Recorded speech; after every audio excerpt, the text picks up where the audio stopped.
देखिए बाबू, यहाँ पे आज ग्राफिकल विधि से हम लोग हैं। ये क्वेश्चन 5 मार्क्स में आता है। जब से बिहार बोर्ड बनी है तब से लेकर के आज तक ये सारे क्वेश्चन पूछे जाते हैं। ठीक है, ये ग्राफ के बिना क्वेश्चन कोई भी बिहार बोर्ड का कंप्लीट नहीं होता है, वो पूछेगा ही पूछेगा आपको।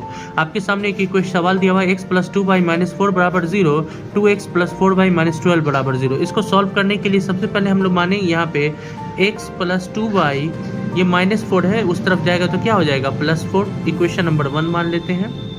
उसके बाद यहाँ पे इक्वेशन नंबर 1, उसके बाद 2x+4y और फिर यहाँ पे आ जाएगा 12, इक्वेशन नंबर है 2। सबसे पहले हम लोग किसको सॉल्व करेंगे, समीकरण 1 को सॉल्व करेंगे। समीकरण 1 को हल करने पर, समीकरण 1 को हल करते हैं हम लोग। एक कौन है भाई मेरा, तो x प्लस हम लोग देख रहे हैं 2y बराबर 4, समझ रहे हैं आप लोग। अभी यहाँ पे क्या करना है, हमको कुछ ऐसा वैल्यू रखना है जो आंसर छोटा आ जाए।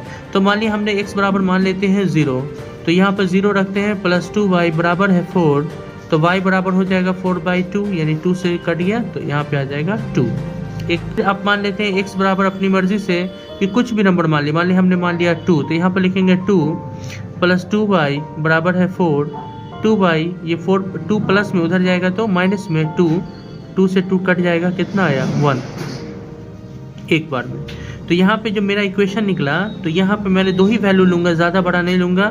तो x और y, x का क्या आया 0 और y का क्या आया 2। फिर हमने x बराबर 2 रखा तो y का वैल्यू कितना आया 1 लिया। ठीक है, ये इक्वेशन 1 का हुआ। फिर अब हम लोग यहाँ पे इक्वेशन 2 को भी सॉल्व करते हैं। फिर उसी तरीके से समीकरण 2 को हल करने पर, समीकरण 2 को हल करने पर, ठीक है बाबू।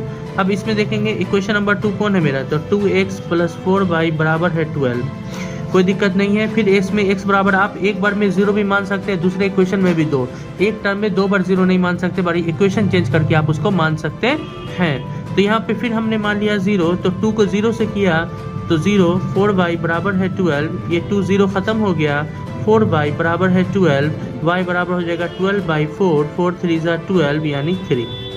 ठीक है, इसलिए फिर चूंकि हमने x बराबर कुछ और मान लेते हैं, 4 भी मान सकते हैं, 4 दूना 8 भी कर सकते हैं हम लोग। तो मान लेते हैं x बराबर हमने क्या मान लिया 4, 2 भी मान लीजिए, चलिए तो 2 ने दिया 4 मान लेते हैं, चलिए मान लिए 4 मानते हैं, अलग अलग करके 4 है, प्लस 4y बराबर हो गया 12। तो अब 4 2 से कितना हो गया 8, 4y बराबर है 12, ये 4y है, 8 उधर प्लस में है, उधर जाएगा तो माइनस में, तो आ गया 4, y बराबर 4/4 कट गया 1, y बराबर आ गया आपका 1। आपका इक्वेशन यहाँ पे आ जाएगा, 2 इक्वेशन है यहाँ पे कि अगर हम लोग x और y मान लेते हैं तो x बराबर कितना हो जाएगा मेरा 0 हो जाएगा, और y बराबर मैंने रखा है तो कितना रख दिया 3 रख दिया, फिर x बराबर हमने क्या रख दिया 4 रख दिया, तो y बराबर आपका कितना हो जाएगा 1 हो जाएगा। इसमें ये चीज़ का ध्यान रखना है बाबू कि अगर आप 0 भी रख रहे हैं तो वैल्यू आपका चेंज हो रहा है। ये अगर माइनस प्लस में अगर कहीं पे गलती हो जाती है तो आपका पूरा गलत हो जाएगा, अगर माइनस प्लस आप ध्यान पे रखेंगे तो आपका सही होगा। ये पूरा कैलकुलेट अगर हम लोग कर देंगे तो 2.5 नंबर हमको दिया जाएगा, और आप जब एग्जाम देने जाएंगे तो आपके एग्जाम में ही आपका अलग से क्वेश्चन होगा, उसके पीछे वाले पेज में ही यानी कॉपी के पीछे में ही ग्राफ एक दिया होगा, ग्राफ में आप उसको सॉल्व करेंगे। सेम इसी टाइप से अभी हम लोग यहाँ पे ग्राफिकल क्वेश्चन को एक सॉल्व करने देते हैं, सेम वैल्यू को इसी तरीके से हम लोग ऐसे ग्राफ पेपर पे होना चाहिए। तो मैं अभी कॉपी पे ही फिलहाल सॉल्व करके आप लोग को दिखा रहा हूँ, आप लोग इसको फिर ग्राफिकल भी सॉल्व कर सकते हैं, तो इस पे भी सॉल्व कर सकते हैं। चलिए, मैंने एक ग्राफ का एक लिया है 0, एक वैल्यू लिया मैंने यहाँ पे, जैसे अभी मैक्सिमम नंबर मुझे देखना है कितना गया, तो इसमें देखना हो 4, तो मैं एक एक्स्ट्रा ले लूँगा, 4 भी ले सकता हूँ, एक एक्स्ट्रा ले लूँ, 2 3 और ये 4, ये इसको x एक्सिस, इस तरफ का जो लेटा हुआ रहता है उसको x मानते हैं और जो खड़ा रहता है उसको y मानते हैं। मतलब इसको ये वर्टिकल हो गया, ये हॉरिजॉन्टल हो गया, ये वर्टिकल ही हो गया। यहाँ पे x डैश इधर प्लस में होगा, ऊपर में प्लस में होगा, नीचे में क्या हो जाएगा माइनस हो जाएगा, इधर में -4। तो अब यहाँ पे हमने y डैश y हो गया, इस तरफ मेरा माइनस में सब जाएगा, सारा का सारा वैल्यू किस में जाएगा माइनस में जाएगा, तो यहाँ पे हो गया y डैश। फिर यहाँ पे हो जाएगा इस तरफ भी माइनस में चला जाएगा सब। ठीक है, अब मुझे देखना है 0 और 2 है, तो x का 0 यहाँ हो गया और y बराबर 2 है, तो y का 2 मेरा कहाँ हो गया यहाँ पे 1 पॉइंट। दूसरा है x बराबर 2 है और y बराबर 1, तो x का 2 प्लस में है तो प्लस यहाँ मिल गया, और y बराबर 1 हो गया, तो y का 1 कहाँ मिलेगा यहाँ, तो इन दोनों के सामने वाले जो लाइन होगी यहाँ पे हम देख रहे हैं क्या चीज़ कि मेरा दोनों लाइन एक साथ मिल गया। इन दोनों लाइन को आप मिला दीजिए और ऐसे ही ग्राफे खींच दीजिए।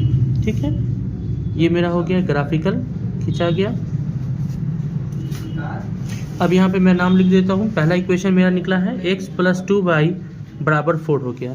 अब दूसरा ऑप्शन आपका क्या चीज़ है कि दूसरा ऑप्शन अगर आप यहाँ पे देखो मैं कि x बराबर कितना आ गया 0 और y बराबर आ गया 3, तो y मेरा 3 हो यहाँ हो गया।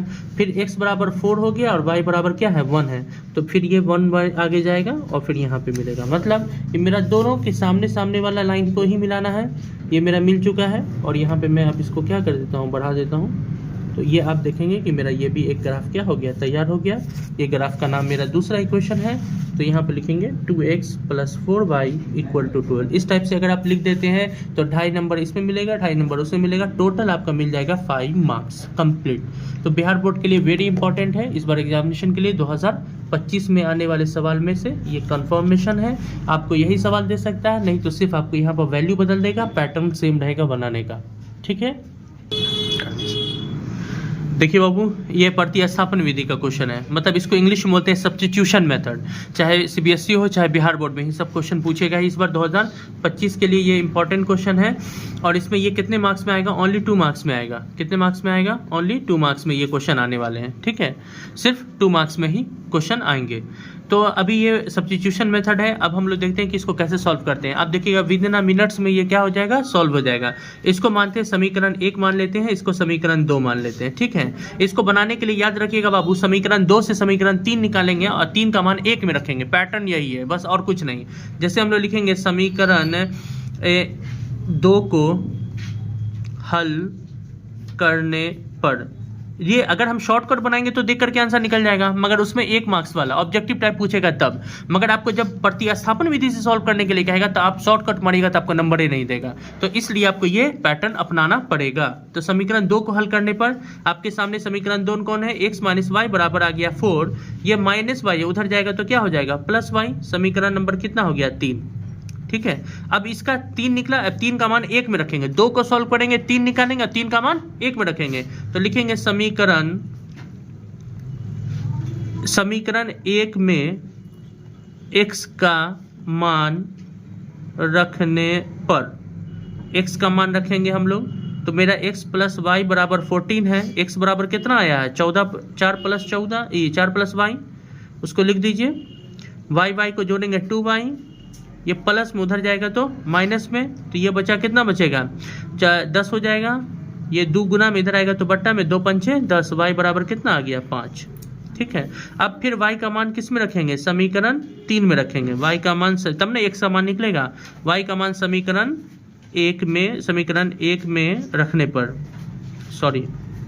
समीकरण 3 में रखने पर, समीकरण 3 है निकला हुआ ऑलरेडी मेरा है। यहाँ पे x बराबर 4 + y 4, y का मान कितना है, 5 है तो 5 लिख दीजिए। और यहाँ पे लिखेंगे 5 4 कितना आ गया, 9। तो अतः मेरा दोनों वैल्यू आ गया, हैंस x बराबर कितना आ गया, 9, और y बराबर कितना आ गया, 5। बस आपका अगर ऐसे बना लेंगे तो समझिए 2 मिनट्स में आपका 2 नंबर का क्वेश्चन सॉल्व हो जाएगा। तरीके से आप प्रैक्टिस कर लीजिए तो 1 मिनट में आपका सॉल्व हो जाएगा। ठीक है बाबू, फिर अब नया बताते हैं हम।